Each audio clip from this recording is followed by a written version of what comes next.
मोरो ख़बर शामिल कजे थी। मोरो सिंध मां सिंधी अल्ताफ़ सुमरो की रिपोर्ट मुताबिक़ सवाल कंदे त लाकब थींदे। असिस्टेंट कमिश्नर मोरो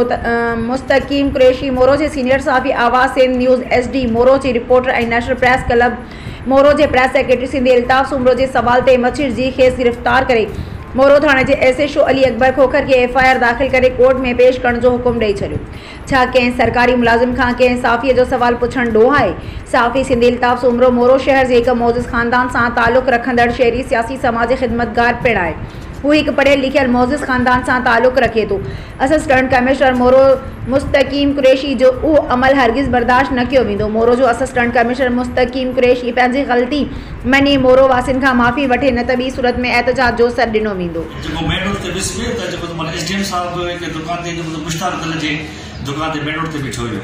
को उन्हनि को एक्सपायर जेके से पुड़ा हूंदा आहिनि मसाले जा के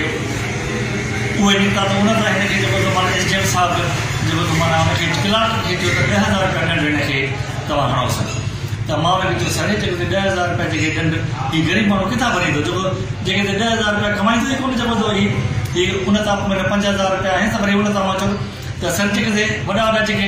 जिन वटि माना जेके माना XR माल पियो आहे जेके लखें रुपए जो जे गोदाम भरिया पिया आहिनि, तव्हां उन ॾे तव्हां वञो उनखे हीअ त नंढा दुकानदार आहिनि, इनखे जेको थो माना कहिड़ी इन जी त वापसी पाए दुकानदार इन खां जेके माना कंपनी वारा वापसि वठी था वञनि उन तां जेको थो माना मां विस में SDM साहिबु मूंखे बीह थो हिते पोइ जेको थो माना मोरो थाणे तां जेको थो माना पुलिस घुराए जेको माना SHO खे घुराई उनखे चई जेको थो मां चालान कयोसि ऐं हिनखे सुभाणे जेको थो माना पेश कयोसि। इहा हिकिड़े जेके सचे साफ़ी सां माना सुलूक आयो जेको कंहिं मसइले ते शहर जे मसइले ते ॻाल्हाइनि था त उन सां जेको इंतिज़ामिया जेको थो माना अहिड़ो सुलूक थी करे त पोइ उहे जेके सचा जेके साफ़ी माना केॾे वञनि जेके